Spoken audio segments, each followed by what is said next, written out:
on fire right now. And interesting, EG just straight up picks Puck first. Oh, and Nyx. Oh my god. The hero's so annoying to play against. What about him? He counters like half the hero pool, like all the intelligent heroes. Oh yes, mana burn that burns mana proportional to the intelligence of the hero getting targeted. And then Carapace, like you just like Puck presses Q and you press Carapace and Puck's dead. That's it. All night stuff. Well, I'm curious about this Puck first pick. I mean, let's assume he's mid for a moment. Would not be surprising to see him go elsewhere. This is I think that's a poor assumption though, because that's why EG picks him first a lot. It's one of it was their common opener, and then it was straight banned every single time first phase against them for like a month because they would run it off lane and then push with Drow when you thought you had a mid Puck countered. So actually, didn't they? Yeah, that's the draw ban. Yeah. Have Puck in position 4 or 5? Yes, they had a position 5 Puck as well. Yeah. Disregard that line of thought then. So you see Drow and Lycan being removed both here. Drow being removed by Empire and Lycan by EG. Interesting. Well, when anyone has Night Stalker, Lycan becomes a very viable hero. As you get more nighttime, Lycan becomes stronger. Does it surprise you that EG were the ones to ban out Lycan? I mean, no, because it's fine for Empire, I think, to pick it as well. I mean, it doesn't matter who has the Night Stalker. Yeah, and Empire has the first pick after the 4 bans, so they can actually steal Lycan from EG until they ban it. Oh, that's Enigma again. Yeah, it looks like it's gonna be Puck offlane. They're already banning like 2 of Universe heroes. Yeah, I mean, the Enigma, such a strong hero for Universe, always has... Oh, Faceless Void ban as well for EG. Yeah, combos with it, I'm pretty sure. He's also one of those heroes. We did see Rezo play, was it yesterday, and where he did very well on that Faceless Void, and you know he carried that game pretty hard, and they're probably scared of that, especially in combination with the AA, like you mentioned. Yeah, and that game was so impressive to see. I mean, Resolution kept #1 net worth the entire game. I don't even think he died, or if he did, it was only once. He didn't, I think. Yeah. Just he rushed Linken's. It's one of those heroes that has like nice impact the whole game, and then he carries later on. I think there's an increasing likelihood that we'll see TA. TA hasn't seen much play, but that's because Nyx has been first banned every single time, and now that Nyx is in the game, like Invoker, Quap, Puck, like a lot of these mid heroes just you can't pick, or you can't pick and expect to do very, very well in the game. Ember also, like just most of the mid heroes. I think TA actually matches pretty well versus both of these heroes on Empire too. Yeah, that's an interesting observation you bring up, that Nyx Assassin has been one of the most influential heroes on the mid lane, just honestly kind of chilling nearby. We've seen Nyx Assassins getting mana burn at level 1 in a lot of those matchups. Yeah, you played against that yourself, didn't you? Against, was it Secret? I've been a big team of the Nyx Assassins W. Yeah. It doesn't feel so good.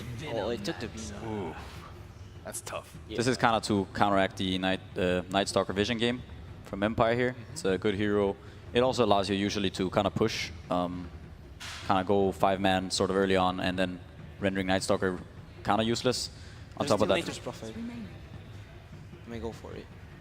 And Veno AA is a great combo. Exactly. That is terrifying as a core. Just the absolutely massive damage from Venomancer's poison abilities, particularly ultimate plus AA's ultimate. And they have the Icy Vortex, and then Veno usually builds Veil too. It just compounds. Yeah, once your BKBs are 5 seconds, and unless you have some sort of summons and stuff to push base, it's really difficult to push base against that. Nice call to Motto on the Nature's Prophet. I don't know which team did earlier. It was Night Stalker, Nature's Prophet. Oh, I think it was LFY, and they just homed. EG also has run this before with great success in group stages. They might go for like Clockwork Sanking. 10 seconds remaining. So you think Nyx is going to be offlane? 5 seconds. No, I think Sanking off. I think like they don't have enough setup for like answering the position. Or they could just like pick Ember now. What position do you think Venomancer will be run in Team Empire? Definitely Curry. Oh, spin again. Hello, Resolution. Welcome back. Could be a mid Veno, maybe? Yeah, likely. it's pretty strong, pretty stable. Yeah, because I don't think that you don't really want to give that Venomancer to Resolution. It doesn't. It's not like it's not really that type of hero that carries the game, so to speak. 5 seconds remaining. Also, was it Team Secret that ran? No, excuse me, that was Team Liquid that ran Venomancer in mid against Team Secret, opting to avoid getting the wards early. Just make sure that the Gale was I'm gonna maxed go out for first. Shadow Shot. This also kind of makes sure that EG don't really want to go for that TA anymore. It's kind of unlikely at least Yeah. Yep. that you go for that TA into Sven and Venno, Sven with the Warcry, and then also all the AoE like damage over time from Venno.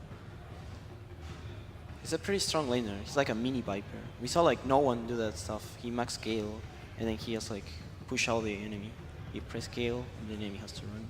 Yeah, and especially, I mean, if you have Gale with Night Stalker, oh gosh, is that such a vicious combination. We've seen Razor a few times to counter Sven. I'm trying to think about RTZ's hero here. Yeah. There's not too many others. Hopefully not PL again. Yeah, and Empire actually do have last pick. Yeah, who are the carries still available that Arteezy might run in this position? I think it's the Razor. I don't see any other option. There's no Void. There's no Lycan. I think it's really hard to play Razor against AA. Yeah, it's not a nice game. But they could just like last pick a nice strong Oh, yeah. laner and then go aggro. They could pick AM too. They do AM versus Venno. AM against Sven though? It's playable. Yeah, it's nice. There's not that many options, right? Not many things left. Wyvern again. This pick it like it counters the Sven directly. So at this point, it looks like Evil Geniuses is waiting for pick 5 for Arteezy. Yeah, I mean, I could see they could go kind of all in and do some sort of like bone, like some clinks or something. That's not Arteezy hero. We haven't seen it in a while though. Ooh, that would be fun. I would love to see Clinks. He creates a lot of action in the mid game, running around invisible. These heroes like this AA and some of those like Venomancer potentially can die very easily to that hero. Yeah, they definitely don't have good mobility at all and are extremely squishy. They also need a pipe though on EG. They're gonna Bat Rider. They don't Bat Rider, could be bad. Yeah, Bat Rider's lasso obviously great at snatching Nature's Prophet, who tends to have weak mobility. A little tough to play versus NS though. Hey, Bat Rider, nice call, and Oh, terrible. that was an insta pick. They're confident. All right, when in doubt, go to the Terrorblade. What about Terrorblade fits in here? I mean, obviously there's Sven, who's great against illusions in general with his cleave attack. Why Terrorblade here for EG? Does it fit into the fact that they want to do a push-heavy lineup? Fits multiple reasons. Yeah, I think he pushes very well. He's one of the few heroes that can also heal up from AA and Venno. I think Weaver and Terrorblade are they're like the two main cores that can still get their HP back. But mostly, I think because it fits into their push quite well. He can kite the Spin. Kind of nice too. There's still LC. LC Empire picks a lot, especially now that the Terrorblade might be okay. Yeah, I think also is pretty nice. But not good versus Winter Wyvern. yeah, that's the only problem. But it's good for the summons. I don't know. It's kind of a tough call here. Only 15 seconds left for Team Empire with their final pick. And already they have a pretty nice setup to just make sure that Resolution can be comfortable. Are they gonna random like newbie? Oh, Right. Ah, Mirana. Okay, so that's a mid Mirana. Oh. Wow, FN. So and is this the Mirana. off lane? Is it Venomancer off lane or the Nyx? Yeah, it's Venno off lane. So they're taking kind of a page out of. Was Could- it Liquid Could they aggro? who ran that? They could potentially try that. Yeah. Is jungling viable still? I haven't seen I any. haven't seen Yeah, I haven't seen in a while. I think jungling's pretty bad now. Well, at this point, the lineups have been locked in.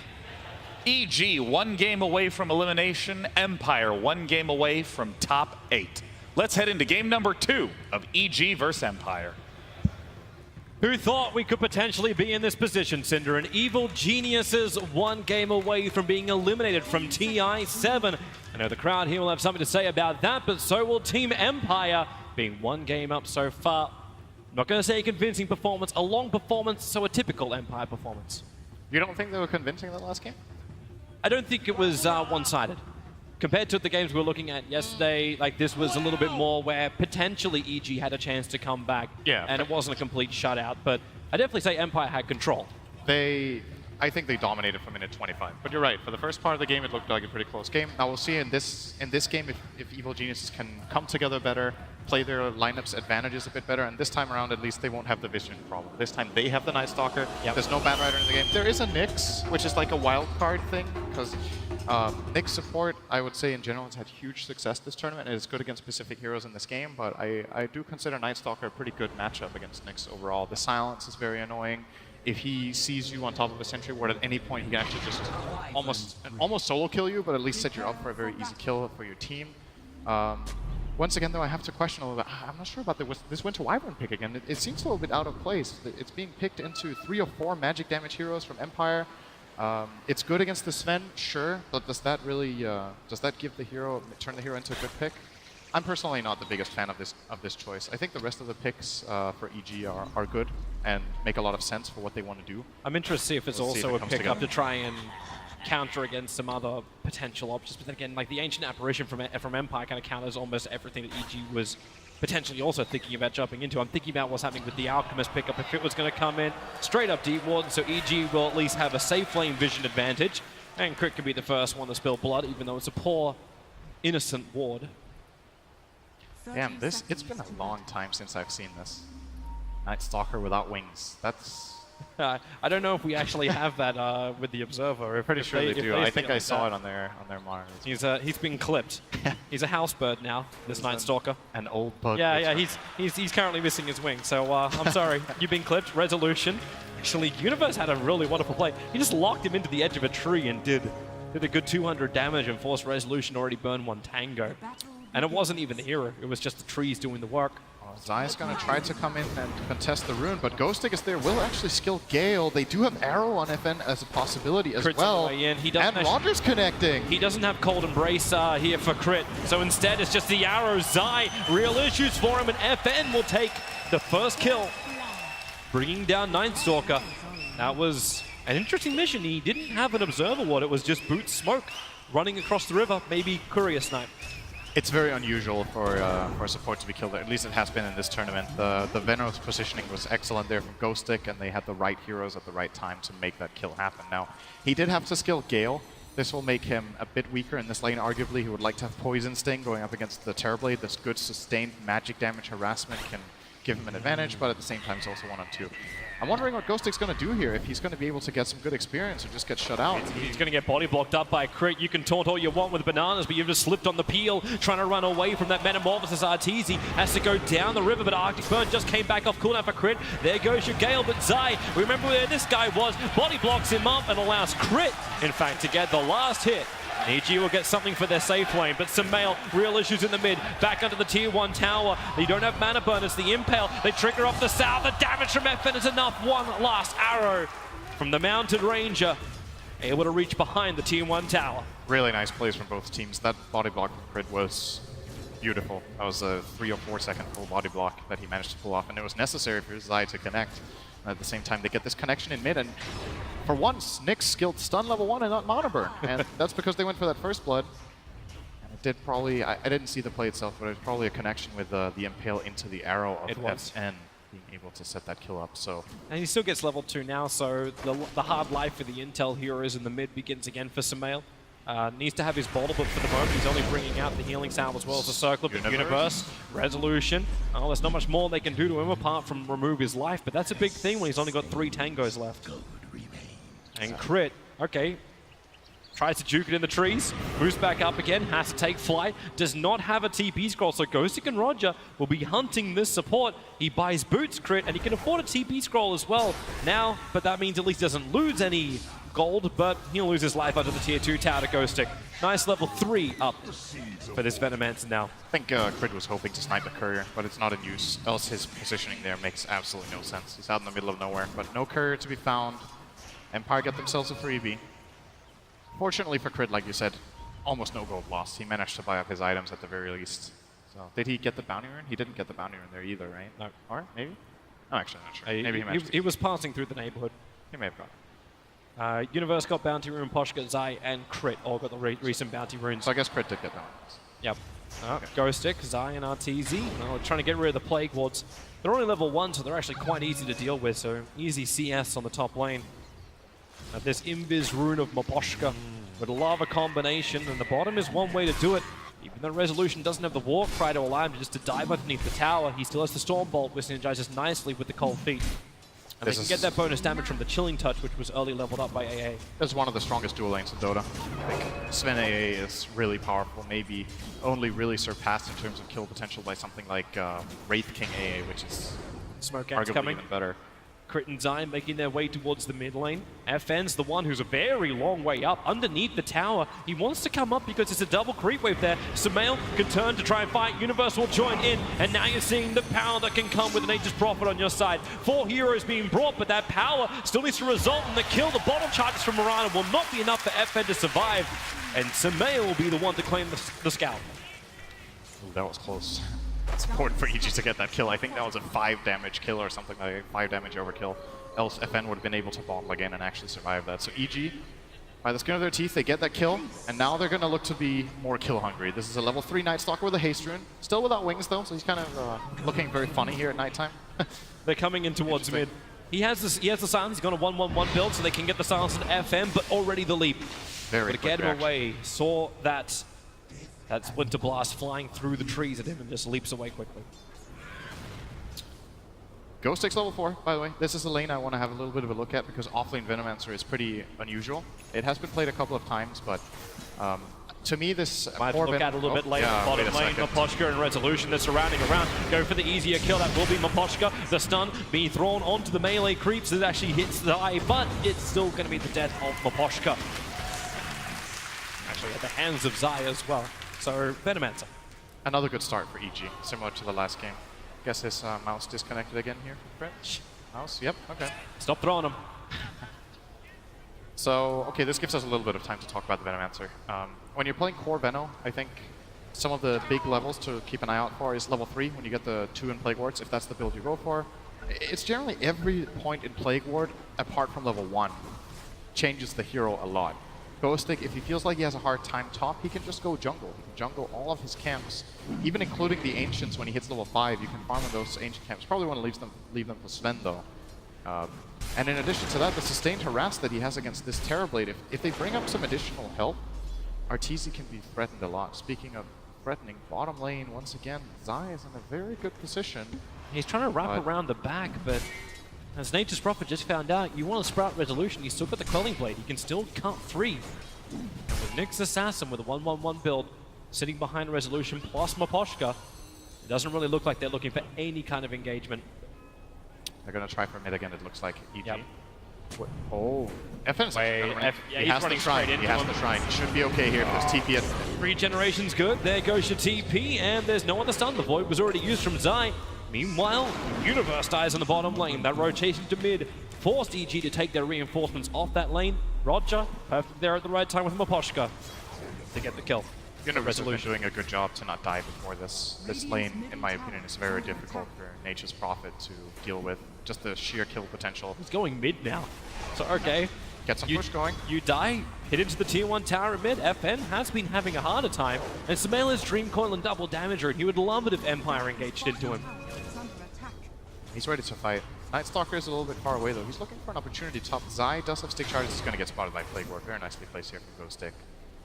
And he will close in on his level 6. This offlane Veno is getting a lot of space. This is a dangerous thing to do. An off-lane, like a safe lane Venom is normally trouble enough. It's that very quick levels. We even saw the hand of Midas Venomancer earlier today. But with Venomancer, once you hit level 10, your experience just comes so quickly with that plus 30% gain. Yeah, looks like he's planning to go treads into Force Staff. Force Staff is a very, very good item against both the Puck and the Terrorblade. You simply need to create distance between yourself and these targets. EG. Radiant's middle tower Bottom is lane under crit. attack. Could get scary here. Radiant structures Standing back behind his tower, but Roger will clip him off. And there's Don't no think Arctic this is what he's Burn. going for. They're way too deep for this. EG Not going to force a rotation. Right now, they're still using that double damage rune of Sumail to bring down the tier 1 tower. So they're looking for a trade-off. Arteezy tricking Metamorphosis once more, so he's beating the tier 1 tower on the top lane. So a lot of tier 1 tower trade-offs. Empire try and take the bottom. Arteezy forced to fight Ghostic. I say forced, he's actually quite willing to do so. Dropping the Venomancer down, but he has a shrine he can utilize. Oh, Poposhka can't get out in time. Sumail wanted to go and join that fight, but he got hit by an arrow from FN in the mid lane. Radiant's top tower is under It's going to be the phase boots completed for Zai.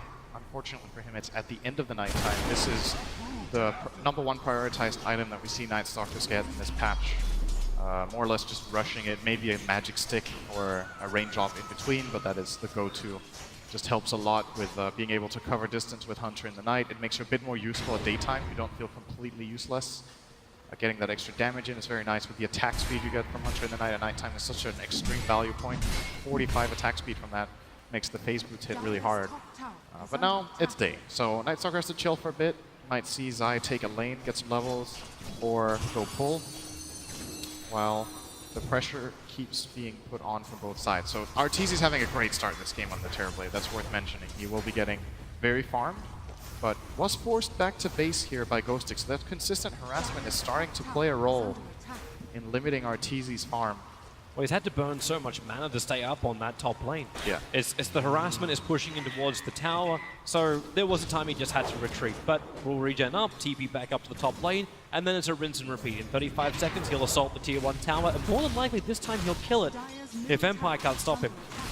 I don't think they're going to let him, though. I think they want to fight for that tower and maybe sacrifice their bottom. This bottom tower will be hard for them to defend against this these treants scouting.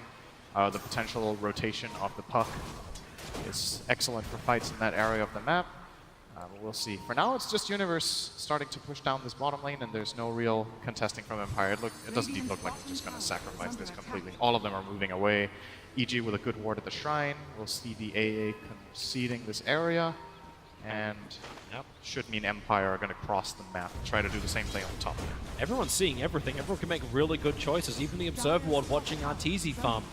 And allow the Nyx Assassin to understand exactly what he can get away with, and allow Ghostic to start pressuring into that tier 1 tower. Send an illusion in, just drag the creep wave off.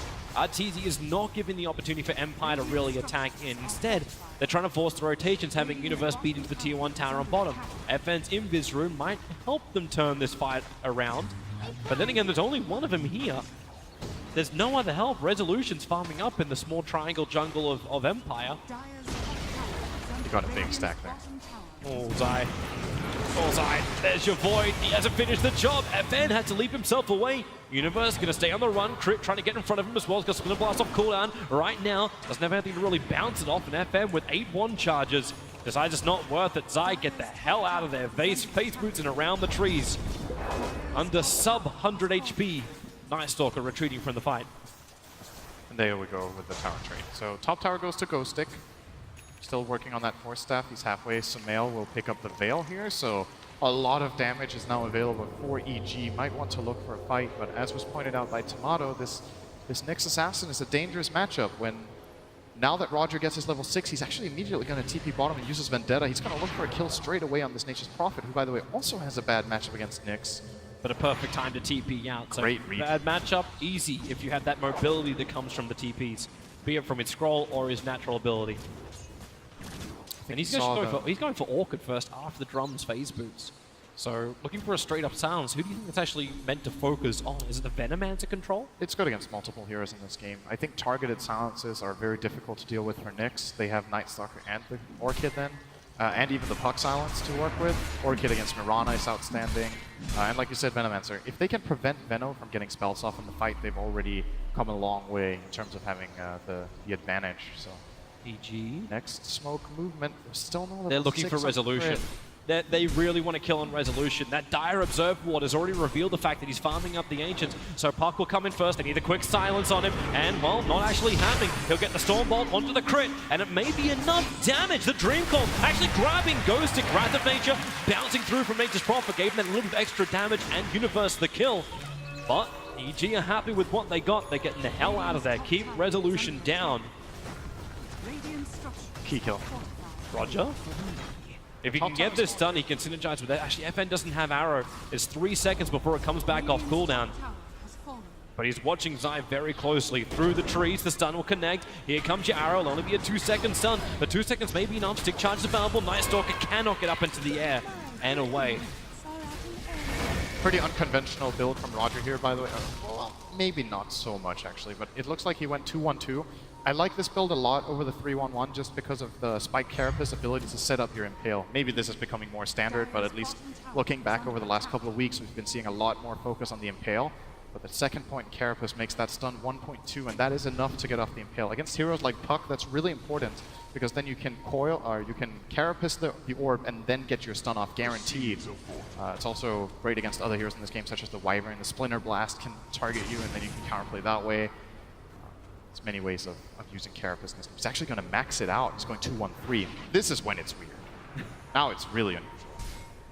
Plus 0.6 seconds is what he's looking for. Yep, lower cooldown as well. It's 5 seconds lower. This spell scales incredibly well. But so does Impale, and you know a lot of the time you want to have that damage.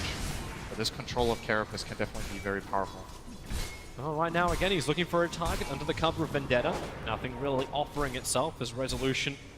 Farming still underneath that Dire Observer wall. They didn't realize that gank was because EG had vision. Until now. Sentry Ward gets planted down. Miposhka, even just putting it a little bit further north so he's able to check out the Ancient Camp. The rest of Empire putting their attention towards the mid-tier 1. And support's coming in. Wyvern will arrive. Splinter Blast is a great D-pusher. And Fan doesn't want to stick around for that. So is the Orb. Very difficult to push into the EG towers when EG are prepared. Radiant's bottom tower. This Terriblaze game really farmed. Arteezy's having a great start so far. Pretty much uncontested farm. 156 CS minute 14. So currently at about 11 CS a minute. We'll get a 15-minute Manta style for his efforts. And I think in this game he also has a better core matchup. It's not perfect. I think there are problems. Again, Farm Sven can mess with Terrorblade quite well, and there's some decent AoE damage, but it doesn't feel like that last PL game just seems like semi-hopeless at times. Arteezy can definitely play a big game here. And it's interesting to see that this is in some ways similar to what Liquid ended up doing on when they were backstore against the wall, where they had Miracle farm a troll for what seemed like an eternity, and then he really started carrying in that game. Maybe EG have decided to just adopt that style here. It's going to be difficult for him. Like, farm him up, but Resolution's also taking that very greedy farm build again. Oh, it's like very greedy. Like, just more orientated towards an Echo Saver plus Mask of Madness. He's rinsing and repeating from game 1. It worked, but Arteezy definitely has a better start than game 1. And with the Observer Ward and Sentry down, they're trying to contest as much of the Ancients as possible. I came in a little bit late, and Roger was also in a good position. You saw him use the Spike Carapace there in anticipation of the orb from Sumail. Didn't come out, however. Sumail's now going to have to commit his orb to the mid lane to hold it off. Arteezy creates a couple of illusions, and then we'll look towards the bottom lane with Metamorphosis available. There should be a tier 2 tower to be taken. The trade-off is FN doing damage to the top tier 2 tower, getting space as well. Diane quickly scanning, wondering if anybody is coming in behind the mid lane. Not happening.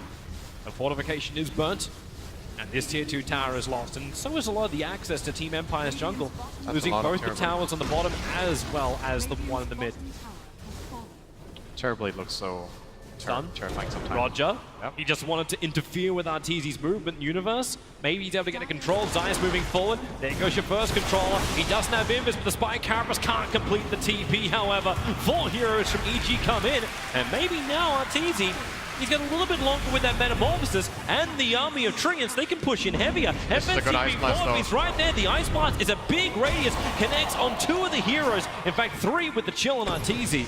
They're backing up. Sven's coming in. Resolution. Universe going to try and block him out with the trees. Resolution will have to run around. Arteezy needs some distance, but he's still got that Sunder. Level up and available. Looks to use it. Dropping Ghostic down low. Crit, he's got the curse up as well. So they have counter team fight. And they're coated. Venomancer. Real issues. The Splinter Blast bounces through the arrow and hits off the crit. He's dying to the poison sting in the trees. But Sumail jumps into the fight as well. Lets the Dream Call go. Resolution FN locked in with the Ice Blast back up again. Sumail has to evade the damage as long as he possibly can, but he can't evade it for that long. FN already on top of him.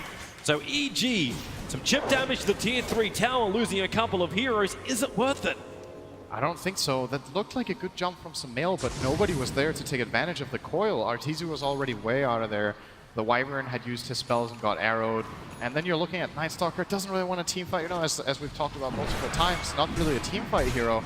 And Nature's Prophet had already used his ulti, so it's cool and all that you go in with the puck like this, but where's the follow-up damage? It's just not there. And then Nyx Assassin Carapace. You know what? It sucks playing puck against this hero. It really sucks. But they chose it willingly. They knew that Nyx Assassin was in the pool when they grabbed it, and Empire were pretty quick to respond with this Nyx of Roger. He's been having a good game so far, but even though that didn't go too well for EG on the base siege, they still got the 2-2. Arteezy survived again. He's getting very farmed, but Rezo is once again, as you said, catching up. The Sven is actually only 400 net worth behind this Terrorblade now. Yep. But the Terrorblade finally increases his attack range, finishing up the Dragonlance, and that is going to be the big thing. We understand Skadi comes in later for the Terrorblade, and you can start to kite the Sven out. That'll probably be the next thing we can look towards. How does Team Empire, with all of this net worth, actually turn that net worth into damage which is inflicted into EG? What are the problems they're going to have in the team fights? Yeah, there's a lot of things to keep in mind for both teams when they go into these fights. Resolution, blink, stun, Ice Blast. Okay, that Ice Blast doesn't even arrive. Resolution committed God Strength. With Mask of Madness and Echo Saber, not a chance to survive for crit. This is one of those relatively unimportant kills. Like, crit gets killed, he tried to push out the wave, he gets jumped by 2 heroes, one of them uses, or they both use their ultimates, but there's no building damage. They run towards okay, mid. maybe if it transitions into... You still got the God Strength, he phase shifts, the arrow won't connect, the dust is over on the next assassin, so they have the vision. Silence also returned. Roger, the Spike Carapace makes it impossible for Samel to get back down the hill as he hit him with that illusionary orb. But Arteezy's coming in, sending illusions to scout around the northern side. And they're gonna hold their tower, so... All right here for EG. Now the question is this going to be a repeat of game number 1? EG have a good early game, their lanes are going pretty well, they have the farm on a couple of heroes. This is when they need to come up big compared to the first game. But you look at the team fight of Empire and it just looks like taking fights for EG is going to be really difficult. They don't have the same kind of team fight prowess, so maybe what you're looking towards is combining your Night Stalker and Nature's Prophet to find kills, but it just seems like they've fallen off a little bit. Their peak is early on into the game, and those moves just didn't really exist for them. You're still waiting for that big item to arrive for Nature's Prophet. Like, he has the phase boots and drums, but there was no increase of damage that comes from something like a Maelstrom. He's still trying to complete up that Orchid of the Malevolence. Now, this is an easier thing to find. The Venomancer actually being pushed forward. Dreamcore cancelling his TP. And completely surrounded on the north side. That was his own Force Staff, trying to get further away from the Night Stalker to do his TP, but into the arms of the rest of EG. Kill going to Arteezy, so he takes first place on net worth again. What else have we got coming up? So Manta just got completed by the Mirana just a minute ago. The Terrorblade is building in toward Kite late soon. We have both teams trying to build Solar Crest. Venomancer has the Medallion. Zai is close to his Medallion. They found Maposhka, Ancient Apparition, on the run away from Zai. Extra support comes in. The Ice Blast is nice. Zai gonna get cold feeded, but they have enough life to survive. It is only a level 1 Ice Blast on the Ancient Apparition. EG look like they're having a better time making moves. This Night Stalker is contributing a lot. Zai has set up 8 out of 9 kills for his team. Constantly roaming around, gathering information. Still without wings. What does it look like when he flies? Has he flown yet this game? It looks... It's like just flailing in the air, like flapping? Yeah, pretty much. Nice. It's when he realizes he didn't skip arm day. His arms just let him beat the wind into submission. I feel like the hero should just look like this. Just clipped. I feel he'll be very less impressive with his Immortal. Spike Carapace stung. Crystal with the Winter Wyvern. Getting hit up by that Spike Carapace once more. Every time he lets that shard's out, it's just too much of a chance that's going to be reflected. EG have done a very good job at not losing this mid tower. It's 21 minutes in. The top tower fell relatively early, but Empire haven't managed to take another structure just yet. Both towers for EG are low, so they will eventually be falling, but just delaying it this much has allowed Arteezy to get a lot of additional farm because they've kept the map control in their favor. The same for Universe. They're looking for something bottom here. Rezo would be a really big kill. He's hiding off on the sides, but Night Stalker will get eyes on him now.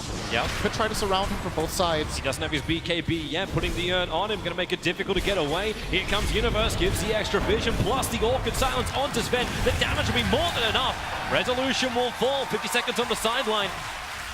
Image was chasing Nyx Assassin, turns on the Spike Carapace. Zai, fancy footwork, and now dusting up. Nyx Assassin TPing out. Is there enough damage? There is when Samel arrives with the Rift. And that is a big opening. You've actually got the push Metamorphosis up for a fair amount of time. The only thing which isn't working here for EG is the fact that Arteezy doesn't have a creep wave to push into the tier 3 tower to force a reaction from Empire. He doesn't have any mana either, so he can't make any illusions anymore, and he's just gonna, you know, be happy with what he got. I believe he did get the kill on the Sven, which is another big influx of gold for the Terrorblade, overtaking him by a lot at this point. Got 305 gold for that kill. Still, though, similar to game number 1, it's not Empire with one farming core. It's not just this Sven that you're looking out for. FN is having another great game. He's really farmed 10 CS a minute, similar net worth to that of the Sven, and they're both way ahead of the puck. So a lot of pressure on this Terrorblade to deliver with all the space that Arteezy has been given. He needs to play a good game here later on, because when you look at their lineup, once again, the control of their lineup, the team fight is, I would say, inferior to that of Empire. So when push comes to shove and they need to go high ground, Arteezy needs to be big and he needs to not be out of position. Well, here's the danger zone. We always said it was around the 25 to 20 minute mark for Evil Geniuses. We're smack bang plumb in the middle of that. And Empire smoking up. They were looking towards something. Originally, I think it was a gank on mid, but they turned their attention towards the Roche pit. No easy way for EG to scout that out right now, because Universe doesn't have any trees in the neighborhood. A Moonlight Shadow even being cast, and they are fine. Team Empire, they will take Roshan, not to mention EG Smoke. It just got broken. Roger is here into the cover. Moonlight Shadow gets a double stun into the double Ice Blast. This is exactly what EG didn't want. Samael is trapped. Where's the save? He blinks up off John. Yulsepter protecting him. He'll John up Samael. He will survive and escape from Team Empire. But the damage is done. Roshan is still in the hands of Team Empire. Aegis the Immortal belongs to FN. Very nice play from both sides in that situation. Roger setting up the beautiful two-hero stun, and Samael quick under pressure to get out of that situation. Needed to cast his spells in that exact sequence, in that exact way to get out of that. Does manage to survive. Still, as you said, the Aegis does go the way of Empire.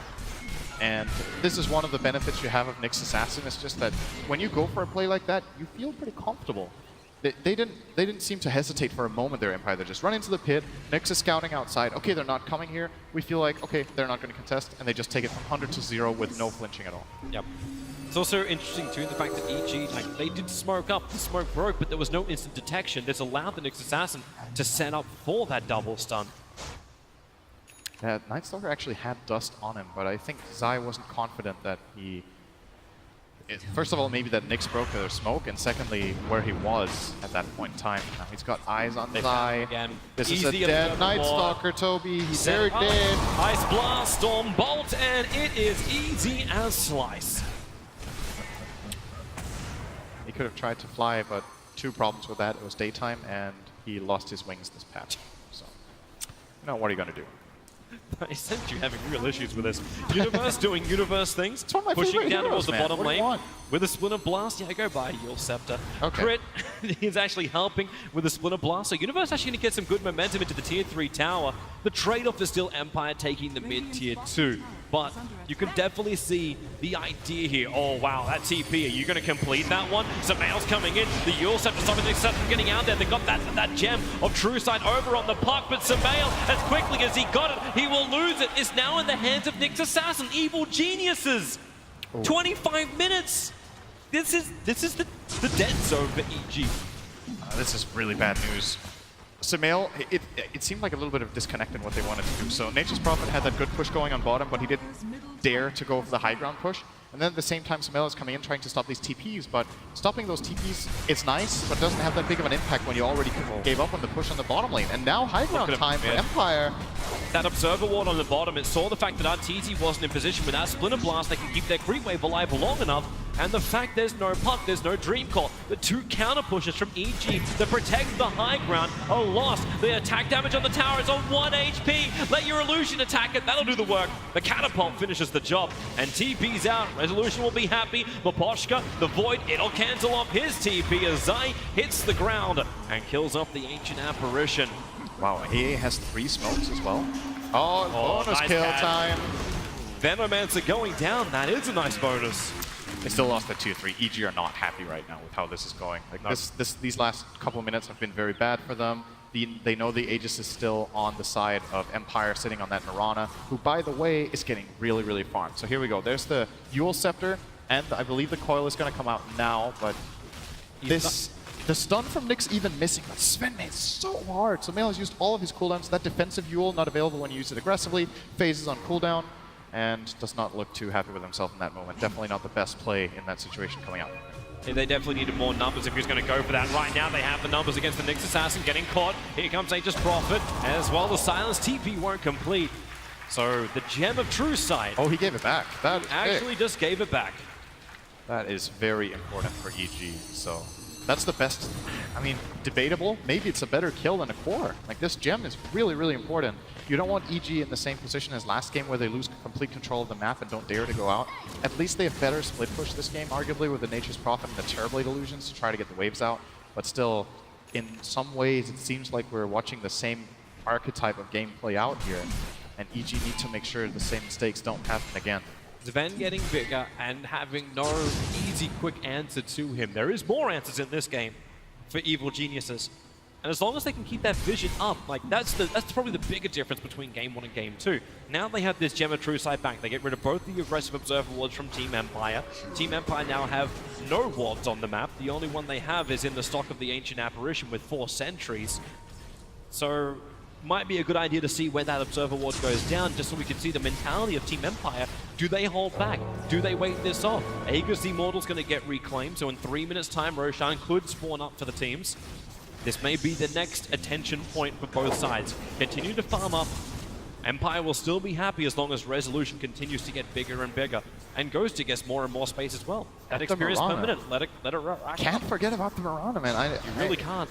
FN is farm, man. He's got 15,000 net worth. He is currently sitting at 3,000 ahead of the Nature's Prophet and the Puck, who are, of course, ahead of that Venno, but I would say this Mirana net worth can become very, very strong later on. This hero scales pretty well, gets a damage talent at level 20, has high agility gain. He was the unsung hero of Game 1 on that Ember Spirit, and now EG, maybe they do something about him. FN farming up the Ancients, EG have no vision of that high ground.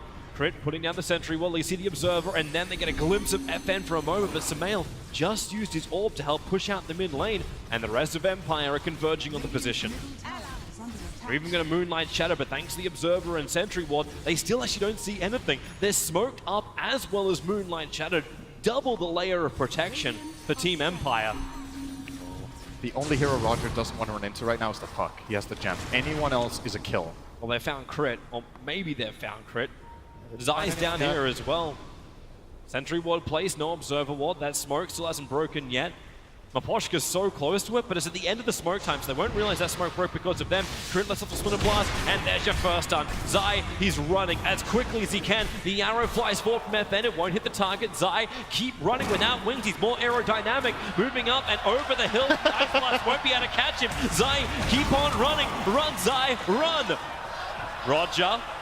Can't catch him. Ghostic, at least the Plague Lord is down, and he is away. He's going to make it back to the dire side of the river after running from the Tier 2 tower on bottom lane. I wonder if this is how the first people envisioned flying would be. You know, you just flap your arms. You know, oh, okay. Works well. All right, Zai gets out of there. Empire could have probably got 2 kills there if they weren't so hungry to go for the Wyvern. Both of them made the jump at the same time. They committed both stuns onto Crit, and Zai is happy and lucky to survive in that moment. And maybe EG now, they're converging. 4 of them are grouped up, but they don't want to smoke. They actually don't have one anymore. But they have a double damage in the bottle of Arteezy. He's so ready to fight. Yeah, Butterfly. he really, really wants to. This is a very strong Terrorblade, but still no BKB, and that means he's susceptible to this magic damage, and they have no save against that. They only have the Cold Embrace, no Glimmer Cape yet, I believe. Wyvern doesn't have it, he's building toward it.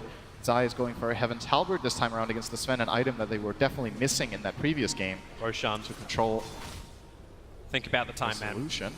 Yep. 3 seconds until it could potentially be up. And we got ourselves a slightly above average spawn. Yeah, 2 minutes and 10 seconds left on the clock. Actually, a decent amount above average. I wonder exactly what the average spawn time is. I don't have those stats available. I can tell you by power of maths that it should be something about 9.5 minutes, Toby, because the spawn time is between 8 and 11. Do we want to flip a coin? Please don't cheer Did your math skills just get applauded? If that's impressive, then we got ourselves some NA math in there. Ladies and gentlemen, a Danish education right there. All right, so Roshan, obviously EG can keep their eyes on it. The arrows have been thrown out from Mirana. That'll allow FN to scout out the pit too. As both teams, they can look to try and hold this. The only downside for Team Empire is their fastest pusher in the lane is still going to be this man, and he needs to come down and push the lane now. With the +4 triggers being summoned by Universe, he does get a lot of push whenever he summons the trees as he comes to the lane, and he will keep the split push going. So we have to look towards the BTs. Hilariously enough, no one from Empire actually has BTs. It's always going to be the TP scroll.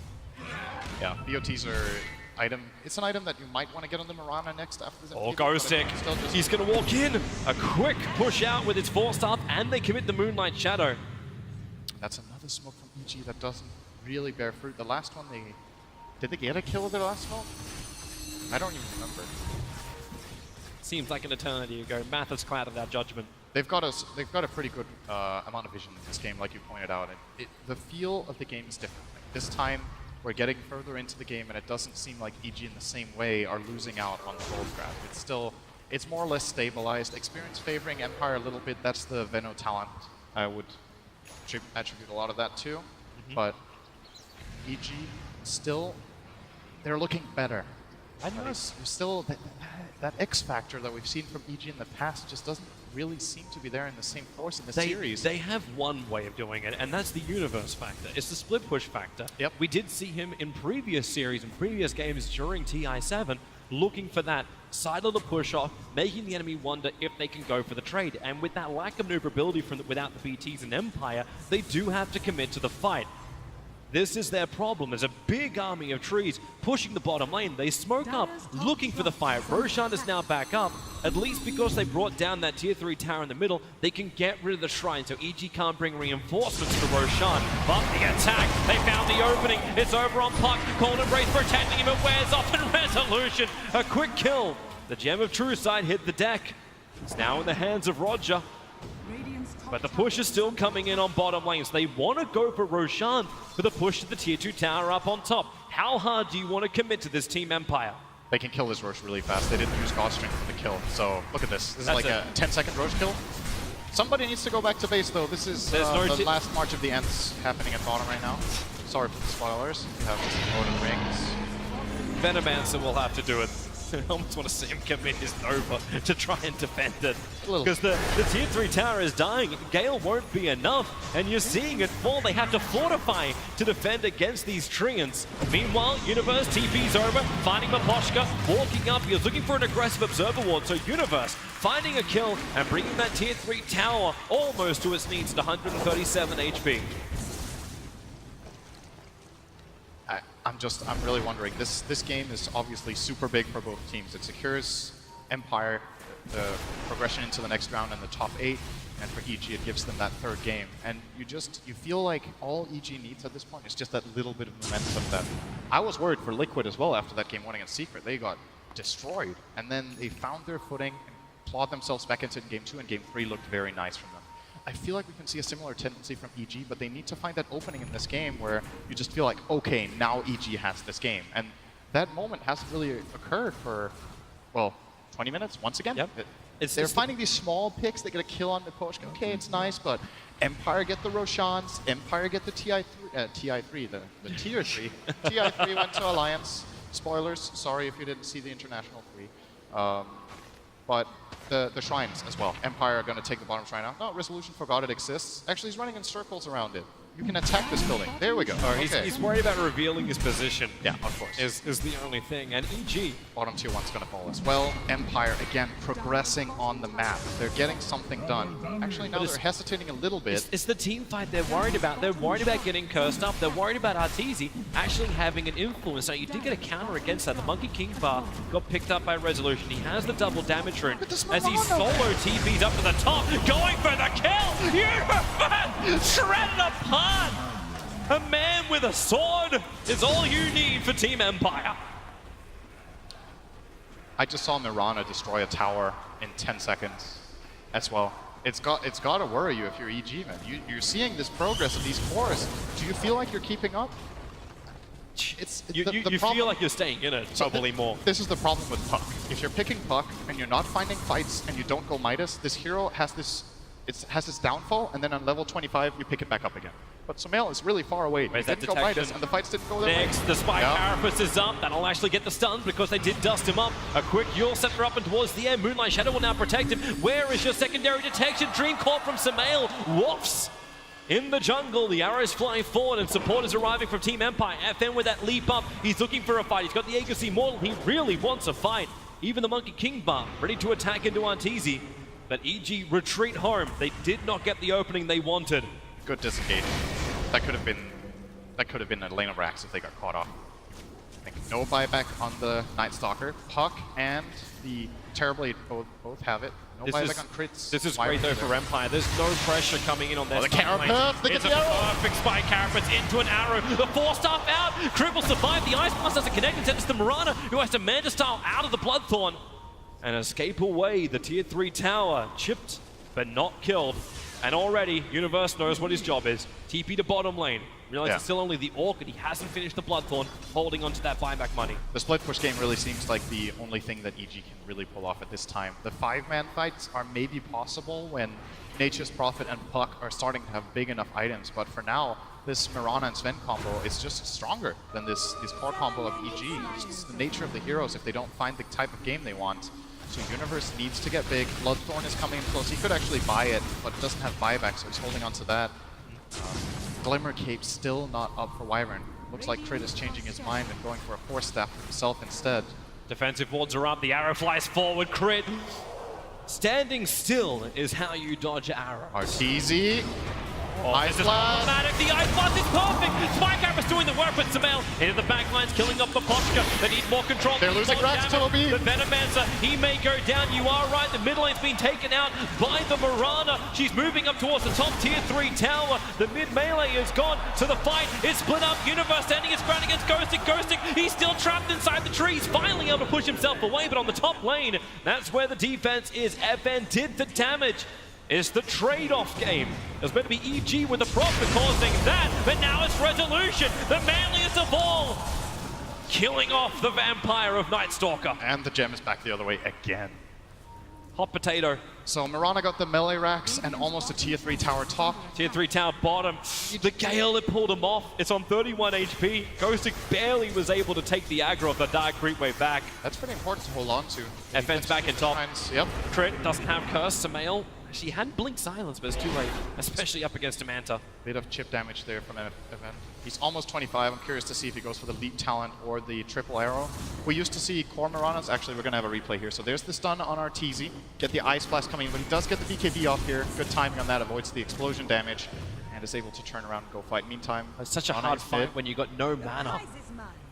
Like, he starts this fight with only 100 cheese. mana. So clutch from Ghostic, and he will survive in the end of this.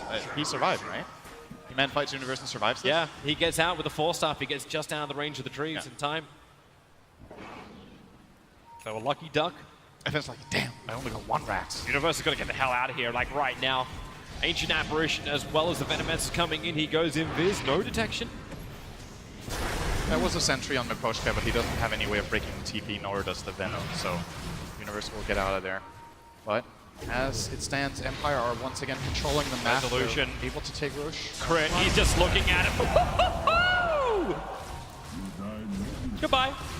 Yeah, it's not easy to play against Sven as a position 5 with 2,000 at He said you love crits.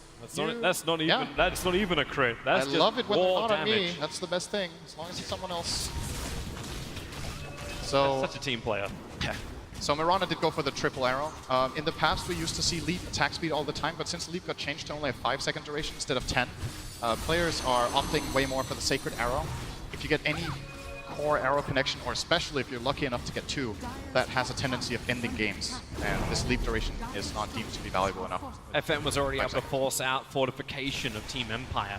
He just came up the ramp, attacked it a couple of times with his Manta illusions, and that's enough for EG to fortify.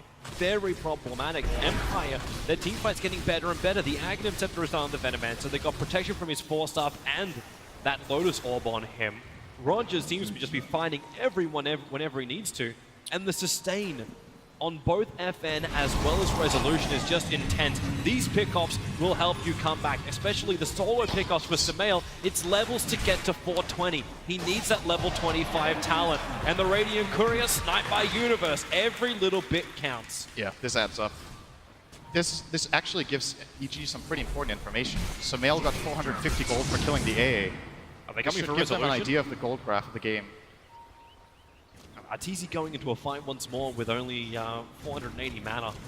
He does have the double dash. Carapace. First card he gets by Carapace, that's over on Sumail. Oh, he mistimed and the it. curse is out for Crit at the moment, holding Nyx Assassin in position. Arrow flies forward, Resolution. Oh, come on. Has Crit not been through enough? Here comes Arteezy looking for the damage. He has the DD room, but Resolution just has himself. He cleans up the rest of Arteezy. Zai trying to focus onto that Mirana. Support is here from Arteezy, but Resolution already has the double kill further to the south. Arteezy's in Sumail trouble can now. kill the Nyx Assassin, but Arteezy survived. The Ice Blast is going to connect. The Stormbolt held their universe. Space created with the Sprout. Arteezy, does he actually bomb? Nothing will reach him. Sumail gets a double kill, taking out the FN spree.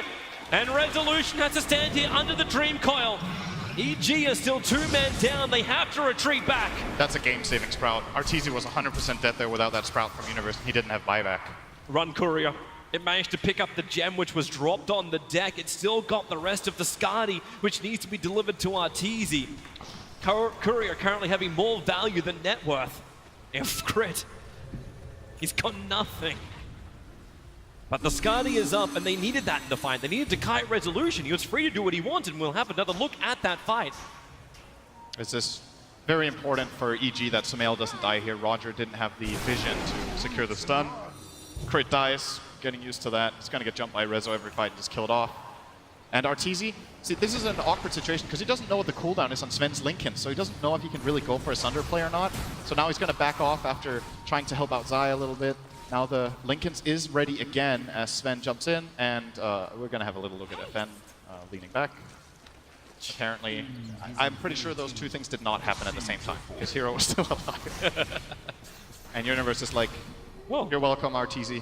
We can still win TI. Well, it's a long road to go. Even if they do win this game, it will still only force a third as Team Empire have that advantage. But Evil Geniuses, now they know that Roshan is up. They're getting more and more into their arsenal. The Aghanim Scepter is on Sumail. A big item, especially to help control up that BKB Resolution, And not he's allowing 25. him to keep moving. This is what I was wondering about. Team Empire later on, you've got all this net worth, 27k of it, onto Resolution. They're defending the towers at 6 HP. They refuse. Hold the line. Oh. But Roshan. Ags on Puck is big. Nature's Prophet is closing in on Hex. There's the scan, though, from Radiant. They're Nice. not going to give up this Roche. That's big for EG. EG They don't get really hit by want the this. Ice Blast, but just to make Arteezy's life better, he gets stunned up. The second he tries to go back into the pit, and Roger, Invis, Dream Claw, big catch from Sumail. They've already killed off Popochka. Can they get Resolution? The cleave is going out, but it's only on a fake Arteezy. He'll make more of that, and maybe they have the slow. Resolution back to the tier 2 tower. Sumail's going in after it, and Ghosting. The ulti is nice. It's coding EG and jump, but Resolution back to the safety of home. He's away. Ghosting may not be so lucky. Arteezy has the damage. He has the range. He has the power. And with the double catapult wave, they can bring down the tier 2 tower. But remember what they started. They came here for Roshan. They could try to go for it. Their heroes are very low. Zai is low. Arteezy is half HP. The other two are faring pretty well. With Venomancer being dead, they might try to go for it. This is not a guaranteed Roshan, however. Sven can try to contest this. Buyback's together with coming. Mirana and the buyback of Veno. They Arrows want to get flying there. forward. Universe gonna dodge it. It Oh, does hit hit roll. Arteezy. It hits Roshan, making life easier. And the science onto FN. Roger looking for a target. Spy Carapace being committed very early. Resolution will get the stun over on Zai, so he'll kill him to the north while the Yule Scepter sending that Nyx Assassin around. Hits the ground. Killed off quickly by the Bloodborne. FN still looking for another kill. Sumail gonna draw himself away, but that Malionia damage. EG, they have to retreat. They've already lost one. The stun is too big. Goodbye Arteezy. Buy back out from Zai. He's TPing the tier 3 tower. Long way to go, but Sumail goes in. The triple coil plus the silence, allowing Arteezy the space to get away. They'll all tank the stun, and they need to keep running, but Resolution blinks forward. Ice Blast coming in. Arrow as well. It won't connect on any of the heroes. Crit even dodges it. Arteezy, he needs to live. He'll take the life away from Crit so they can survive. They're shrining up. Arteezy will make it, and the cut. It's on the Venomancer. EG, hold the line. 3 heroes gone. They're looking for more. Resolution, the Lincoln Spear's been triggered, but he can still blink away. didn't connect. The arrow from FN, however, it does on the side. He'll stand his ground, find that kill. Arteezy wants the kill, but he couldn't get the reflection off on FN. So Moonlight Shadow will allow Empire to retreat under the protection of invisibility, and the fight shall end. Oh, at the last hour, EG are stepping up. They're playing these fights very, very well. Crit and Arteezy together. This is the keep Arteezy alive late game. First, the Furion saving him earlier, and this time he gets sundered by Crit, or rather the other way around, and Crit gets a really nice burst onto the Venom Uni. Bottom lane, he's coming in, he TP's forward and lets the trees take the tier 3 tower. This opens up more options for him because now he can look towards the shrines. Resolution, consolation is he has a whole bunch of trees to kill. And he's going to be able to get his refresher against Arteezy can't die here. Oh, Where's the ice really blast? can't die because it's a solo Nyx. Literally. You are right. Technically right, the best kind of right. There was no support nearby. So the buybacks, still Night Stalker and Prof are going to have theirs on cooldown, so is Venomancer. So you'll probably see the teams just temper the pace of this game for the moment. You can look towards the next Roshan. That's a while off. Gonna hit the shrine. Did the cheese get used in that fight as well by EG? I believe it did. Not seeing it on any of the heroes, so I'm assuming it was. Yeah. But now you've actually hit the 420 Sumail. This injection of money into him is allowing him to build into high levels of Dagon. So having the Veil of Discord and the Dagon pop, this is a lot of money, a lot of damage which is coming their way. Even if he just starts buying Moonshines for everyone at EG, it's still going to be useful. He can one-shot the AA, which is very good. Or, for example, force the Mirana down to half HP before she BKBs. This combo, this 1-2 combo from Puck is very fast. Just Veil, Dagon, blink, and use your spells, and you kind of have to respond to the BKB pop if you're FN. So keep an eye out for Sumail to look for that jump, especially with the help of Zai. It shouldn't be too difficult with that Night Stalker Night Vision that they will have most of the time. This is going to be a tense late game. This has the potential to go very late and also to end within a few minutes because both teams have such extremely powerful late game pushing heroes. The Sven can destroy barracks in no time. On the other side, you have Terrorblade and Nature's Prophet with their pushing prowess. Now Furion is going to get level 25. And it's going to be the removed teleport cooldown from Universe. So 100% split push focus. I guess his alternative was also 100% split push focus. So This is just more enabling. More than anything else, just come into the fights, move out. Empire don't want to wait for it. They 4-man smoke up behind FN, who's pushing the mid lane in. This is the lane they had that momentum. This is the lane that FN already achieved victory on last time. Now, Evil Geniuses on the hill to the east of Empire. Will they wrap around? Roger will do it. Arteezy's the man. Will he get initiated on the BKB? Is out, so it's a dream call. Resolution has to stand his ground for the moment. The arrows fly forward. Doesn't on any of EG. They want to fight. Arteezy has the range. The Venomancer has the ulti. Arteezy sunders up the damage. If he can't, actually can't regenerate, he may as well steal it. FN, they'll have the deep to bring him down. Universe beating through the Mirana, getting through the BKB. The Cravage is unbelievable for Empire. how did he live through that?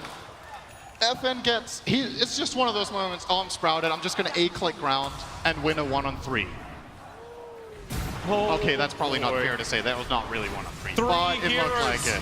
3 heroes down for Team Empire, for EG. How do they actually defend? Empire are taking the top lane of Rax. Sumail's looking at them, but the spy carapace up from the next assassin. He goes for the stun. Puck will fall. EG is all falling apart.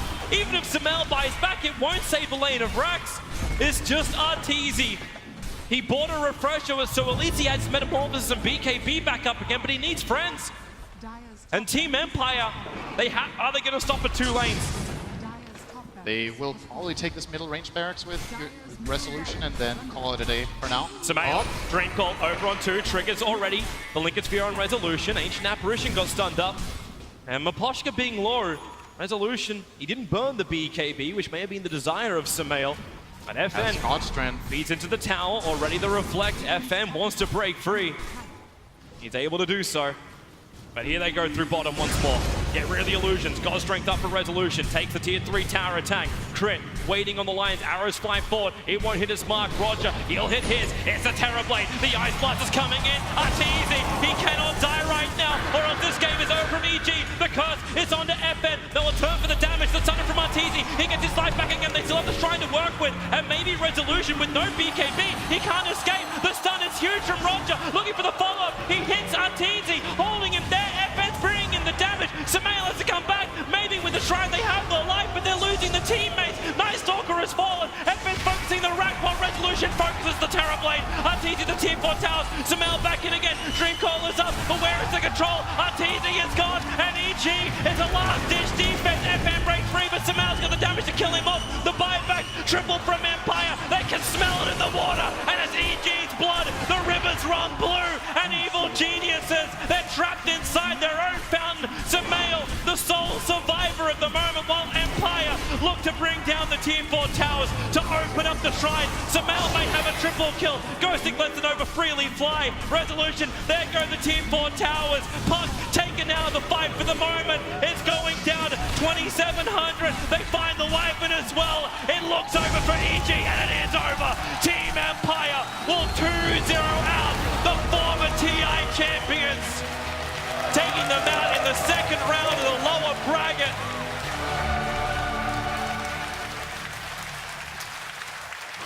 This tournament just keeps on giving, doesn't it?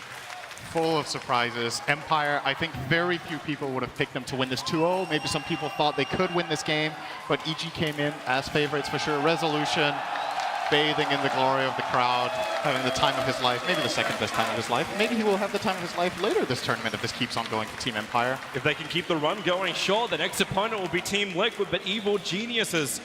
It's a bitter defeat. They're not the first team to experience this. OG stood in the same place, losing from that lower bracket matchup, looking down and can't get the series.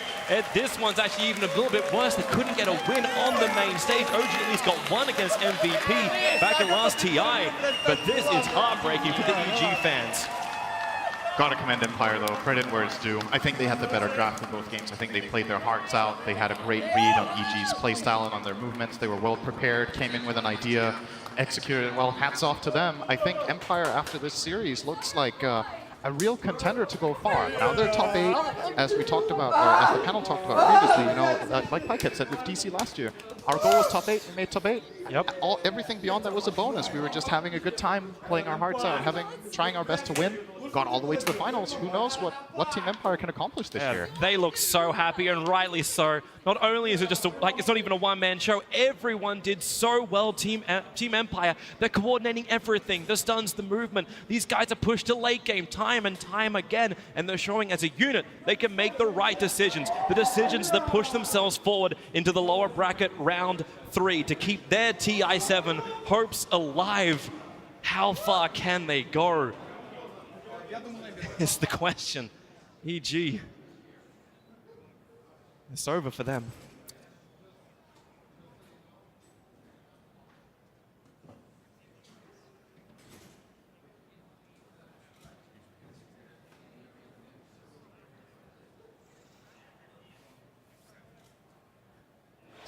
Devastation for Evil Geniuses, but a Cinderella story for Team Empire, who at the 11th hour were worried that they would not have a 5th player. Resolution stepped in, and absolutely marvelous coordination throughout. EG was so close to stabilizing so many times, fought their hearts out in the last match, but it wasn't enough. Falling 0-2, we now know that Team Empire will be advancing to fight Team Liquid tomorrow. That was a hell of a match, though. That game was, that ending, that was intense. That was some crazy fight that towards the end where kind of like the TB got hit by A blast, he sunders, and then somehow ends up dying anyway. Potom survives with about 100 HP. That was some crazy stuff. And even right before that very final moment, they had almost identical net worths on both teams, which is pretty rare in a game of that length. So many crazy things happened in that game. Also thought that was like a really difficult game to play Sven. Like there's just so many things that they had to deal with, and they countered the Winter Wyvern in both games very well. Crit had 11 deaths in this game. I didn't particularly like the draft from them, most particularly the Winter Wyvern in games 1 and 2. Yeah, and I mean, Tomato, you talked about the influence of Nyx in that game. Every time Nyx made a play, you brought it up backstage. Yeah, he played pretty well, and he was getting so much vision and setting up kills with Asian Operation. It was like constant threat to EG. Like Nyx was just running around pressing carpets, and everyone died.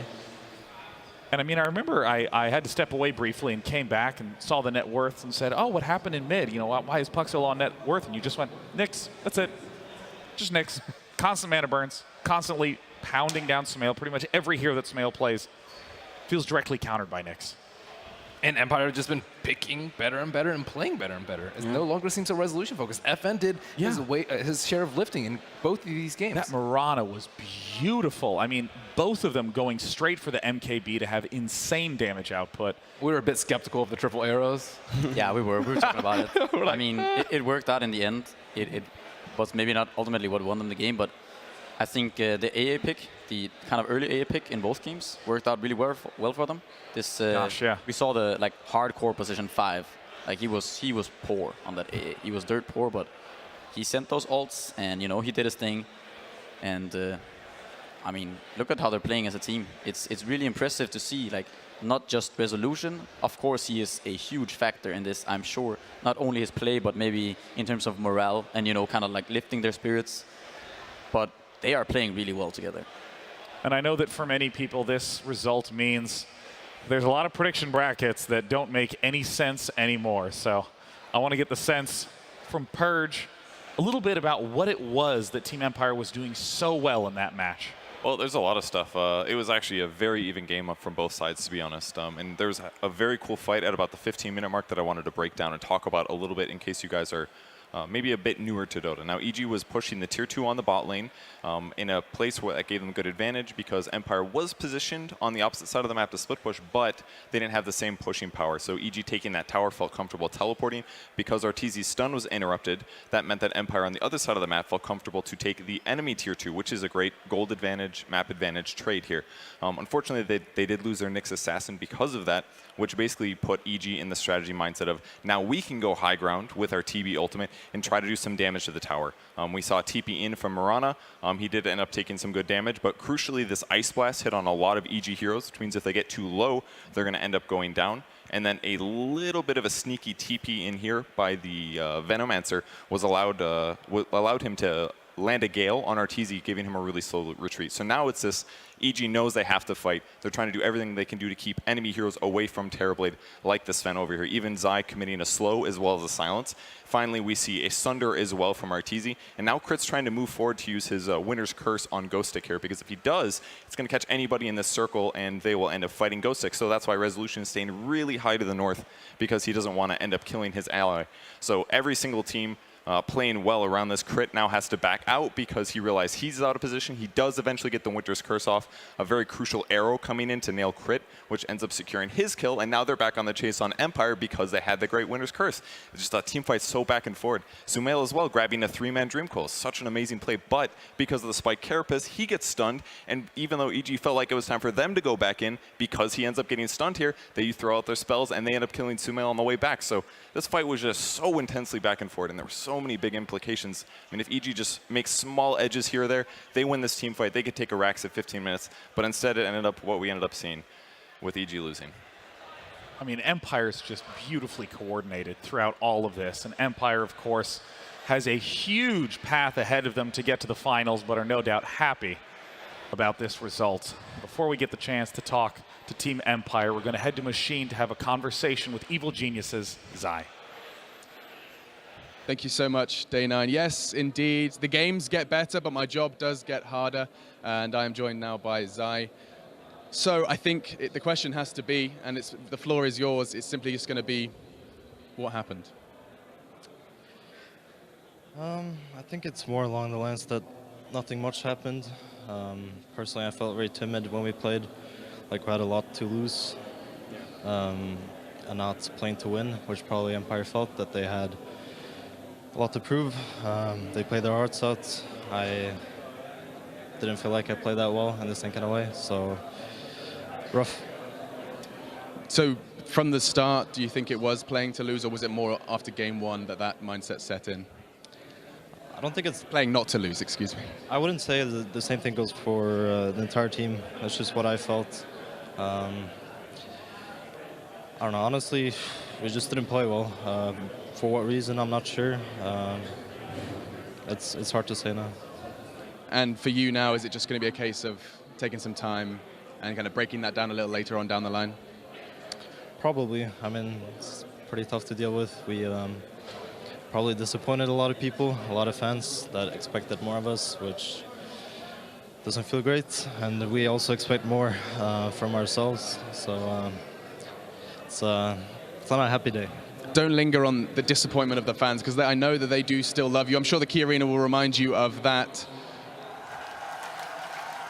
Okay, Zai, I don't want to keep you much longer. One final opportunity to talk to the people at home, the people here in the arena, your fans, your family, whatever you want. We appreciate you a lot, even though this TI wasn't our TI. We didn't perform like we had hoped to. We still appreciate that you came out to support us. And hopefully you'll continue supporting us in the future, and we'll hopefully have better results. Ladies and gentlemen, man of no introductions, it is of course Zai of Evil Geniuses. One more time, let's make some noise. Thank you, Machine, and thank you, Zai. 3 TIs in a row, Evil Geniuses in the top 3.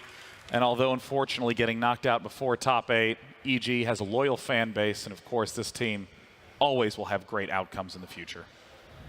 Yeah, I think so. It is very surprising to see them already. Like I was expecting them to go very far, but I can understand kind of what he's saying. It did look a bit like they weren't really playing to win. From my point of view, at least, it's like Empire have that thing where they're hungry. They want to play. You know, they're coming there. They're ready to play EG. They know, like, everyone kind of knows that, you know, EG is on paper, they're a better team, and everyone kind of expects them. But Empire, they really want it, you know. Today, they definitely wanted it more than EG. And if that's the case, then at a tournament like this, it's not forgiving, you know. You lose this game, then... I remember you commented on like the looks of the players going back into the booths. Right, yeah. More? Well, yeah, so... sometimes I feel like after the first game, I saw on some of the EVG players' faces, like, they just had this look of... I don't know how to put it, but it's like a look of someone who's not ready to show up and play. You know, it's not a hungry look. They looked a bit defeated. When I looked at Liquid earlier, for example, when they were playing, like they had lost game 1 or something, then they came back like in the second game, and you know, you could see they were still all smiles, and they kind of turned it around, and it went well for them. But to me, it just looked like EG were kind of, you know, the morale was very low. TI, of course, known for its upsets. OG, a team that fell earlier, went on to accumulate 4 total majors under their belt. And of course, the team that is moving on to next round, Team Empire. We got Casey with Ghostic to talk a little bit about the incredible win they just pulled off. Boy, you said it, incredible win. Ghostic, you sat down and I asked you this question. You and I sat down for an interview 1 week ago. Was there any part of you at that time that thought, we're going to be sitting here talking about us beating EG in a week? No way I were thinking about that. Like, we were trying to find our game with a stand-in, with Rezo. We were struggling at that time, I mean. But now, I think we're in a good point. Resolution helping us really well. He gives us all experience which he had previous TI, and I'm really happy that we managed to beat EG when no one believed in us, probably. What do you want to say about EG and the way that they played here tonight? Because these were some really great games that we saw on the TI main stage. Yeah, well, I think it was a bad day for them. They beat us in group stage without any chances. We were preparing for them really well before this match, and I think we just kind of outdrafted them, maybe somewhere outplayed, but just a bad day for them. Feel sad for them. You mentioned Resolution. You added him last second. Yeah. A lot of teams that we're seeing here on the main stage have been practicing together, playing together, living together for months on end. You did not have that much time to come together. Why do you think you were able to become cohesive and make it work so far? I don't know. He has really great experience. Like, he can adapt to any play style, and we adapted to him kinda.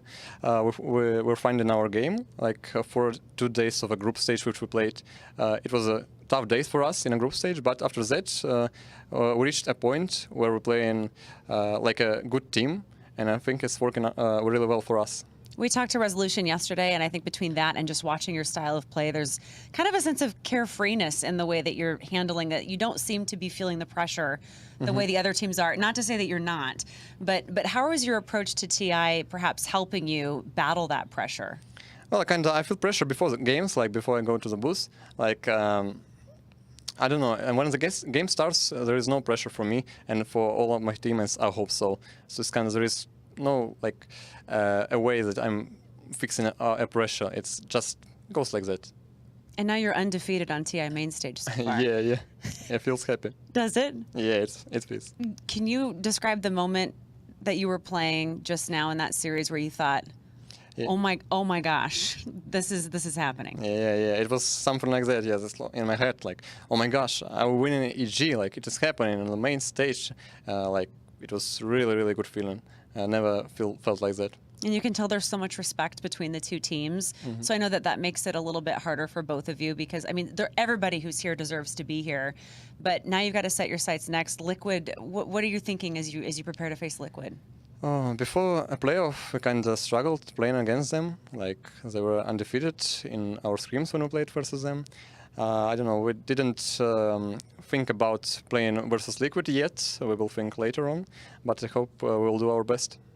Even though EG came in as favorites to win tonight, they have a lot of fans out there. You guys have your fans as well. Is there anything that you want to say to them and people who are sticking with you guys and now they realize that you're going really far? Yeah, I want to say hello to all fans who came to Key Arena and cheering for us and watching in internet, like sitting at home. It's late night in Russia. Like, you know, it's really hard for them to watch this game.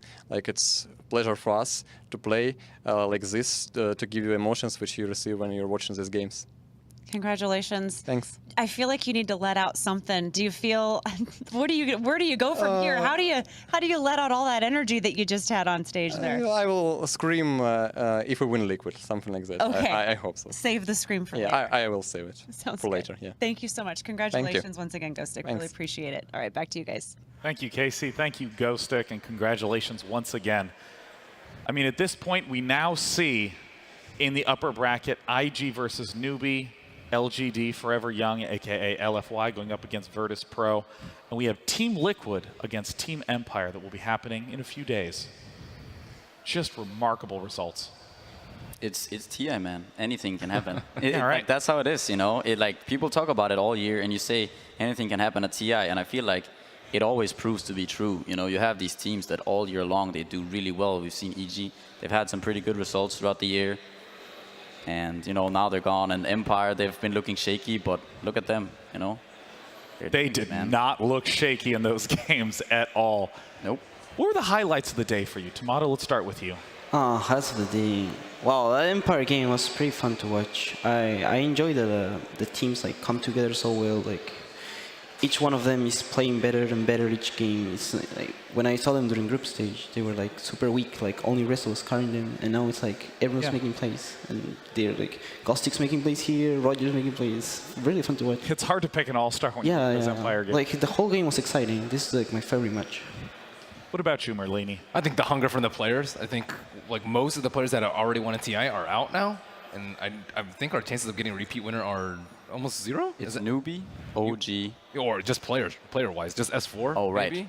I think S4 is like the only one left. We started with, I believe, 5 at the start, and you can tell like all yeah, these but guys Newbie and OG, they are the ones that have players left. Like Faith, Mhm. Faith Oh, yeah, and Faith. S4, those are the two. I think there were a lot more, and I think these teams that haven't won a TI before, they just want this so badly, and you can tell from the way that they play, from the way that they look, from the way they enter the boost. Yeah. What about for you, Pycat?